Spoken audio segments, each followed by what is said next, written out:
right, my name is Benjamin Polite, third semester in the specialist program with West Georgia. I'm currently the principal at the Cab Arts Academy, and I have the pleasure of having with me today Mrs. Bianca Hamilton, who is the former principal and my principal coach here in DeKalb County, and she is a coordinator of fine arts with the DeKalb County school system. Today we're going to go over my ILA plan, which focused on sixth grade literacy for the remaining of the school year. Okay, so my focus was ELA instruction based off of the data. When I went back and looked at it, I saw a regression. The current sixth graders, you saw the data improving in literacy and in content mastery for third, fourth, and fifth, but due, of course, to a transition in leadership and teachers being displaced for various reasons, there was regression. And we saw that in reading comprehension Lexile scores as well as map data. Even though I'm proud to say that we saw an increase for the spring, but from fall to winter, it was definitely regression. So that was a focus, and just a brief description. We were looking at how we want to increase that through close reading and through annotating the text, which we know is an excellent tool, Wicker strategy for improving literacy in reading and writing. So part of the ILA plan was to develop a strategic approach in which we looked at month to month timeline, what we were going to do, how we were going to monitor it, the artifacts to support the work that we were doing, and strategic action steps. One of the first things I think was really important was to provide professional development, because many of the teachers were not aware of these strategies. And so we, the coach and administrative team, got together to devise a plan on how we were going to provide that support for those teachers. And then we had to figure out when we were going to launch it, because it's a close period of time coming in February, knowing that we had to be prepared for Georgia milestones. We didn't have a lot of time, a very small window. So we had to be extremely strategic about that. So we looked at how we were going to implement it through February the 12th through the 28th, and using our PLCs to really get into that work. And looking at lesson plans and having some teachers model what it looked like inside of the PLC, so that when they got to the classroom, they had already touched it and could provide clear, direct instruction for those teachers. Being that we had two instructional coaches, it was a good thing and a bad thing. It was a good thing because we had two. It was challenging because both of their strengths are in math. So it was one in which we had to bring them up to speed on it, but they quickly jumped aboard and were full force in making sure they provided support. We also did bi-weekly portfolios with the teachers, looking at how they were implementing it, looking at student work as artifacts to see how students were grasping this new strategy and implementing it. And so that was wonderful in terms of PLC, being that the PLCs are really a new initiative with the district, and making sure we get in and support teachers. And of course, targeting our small group.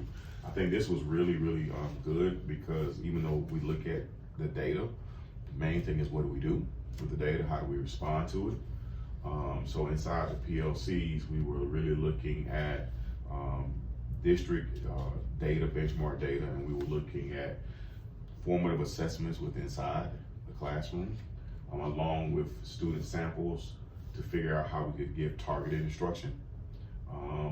As we approached GMAS, and I think that was really, really important, because we were allowed to do station teaching based off of that particular data. And again, you know, the district's big initiative is Lexiles.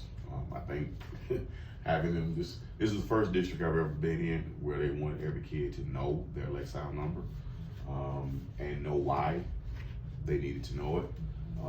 And so to have those conversations with the kids and to understand why they needed to grow it was very, very good. I've never been in a district like that. So to continue to work on that, to improve it, and while we were doing was excellent. We have 100% of the sixth graders engaged in close reading. 80% of those students demonstrated improved annotation skills through their portfolios, and we had about 5% of those in that short window let us grow among the intervention groups. And strong tier 1 instruction, some of the best instruction I had seen from that team since we've been here.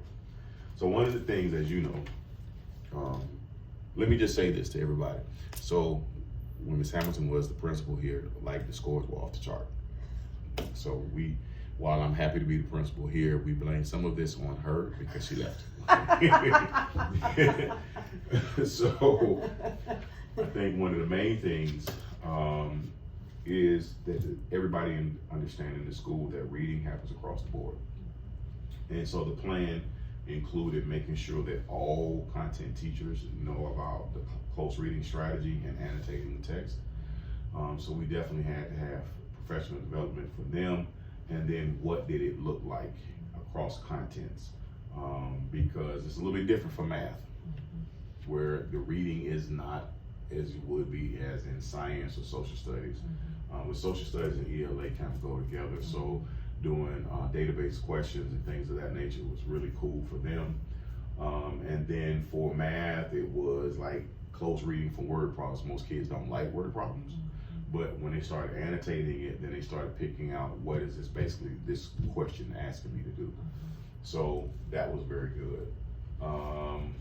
Action steps. So being that I have 2 brand new assistant principals who are new to the game and 1 new instructional coach, this was a teachable moment. So we had to talk about what each group of individuals were going to do. So assistant principals had to be in classrooms, twice a week, looking at instruction, particularly close reading and annotating the text. So when we had to be clear when we looked at annotating the text when we were going into the classroom. If we wanted to see direct instruction, we knew it had to be the first part of the class. If we wanted to see them collaborating, then we knew that was transitioning from the first part, going into close to the middle, going towards the student direct part. So we had to time that correctly and provide teacher feedback. Instructional coaches were modeling in PLCs and providing additional support. We had tier teachers because all teachers were not on the same level. And the PLCs really had to get into the meat and potatoes of the work and document the effectiveness of the strategies. And so my job was to monitor, and I did a lot of that during our Monday AP admin meetings / school improvement leadership meetings. And then just kind of make sure that we were on target. We had a schedule that says on Mondays, instructional coaches were leading PLCs. Tuesdays were walkthroughs and feedback for ELA and social studies. Wednesdays were strategy modeling for co-teaching with the instructional coaches. Thursdays were walkthroughs for math and science, that's me and the APs. And then Fridays we kind of debrief about what we saw, and then we would start that cycle all over again. I will say that the data improved greatly, and as I go through GMAS and start talking with the kids, a lot of them feel real assured, and hopefully things work out the way they're supposed to, because this week we start sections 1, 2, and 3 of ELA. So I'm pretty proud of the work that we've done. Do you have any questions for me? Sure. Again, I want to give you kudos. This is not a strategy, as you and I talked, that's unfamiliar to the school, but because it's basically a brand new staff, and you are pushing through being the second principal in 18 months. So considering that, you trying to put this kind of plan in place and having the strategy in place and implementation in place is great. What is your big dream for this for next year? Like, how do you approach starting this off from the ground running next year? So for next year, we've already started talking about the instructional coaches starting from day 1, starting with whole school. I think this was a good test run to see the effectiveness of it. So we're going to chunk it throughout the entire school year. First semester will be focusing on close reading strategies, and so we would do a PL calendar just for that. And then the second semester, we'll focus on annotating the text, and putting the two together and providing support along the way. And then once we find those teachers who do it well, let them lead the PDs, so that we can do more of the monitoring. And then making sure along the way that we have assessments, in-house assessments, to kind of speak to how effective our teachers are doing and how effective the students are getting that information. And then that common annotation plan, those common close reading symbols will also, help the students have that common language. You can walk up to a student at any time and be like, okay, what's the star for? Or what is this for? And have that more of that informal conversations with them about what's going on. So it sounds like a great plan. Congratulations. I appreciate it, and I know for a fact that we'll be able to work together next year. Oh, for sure.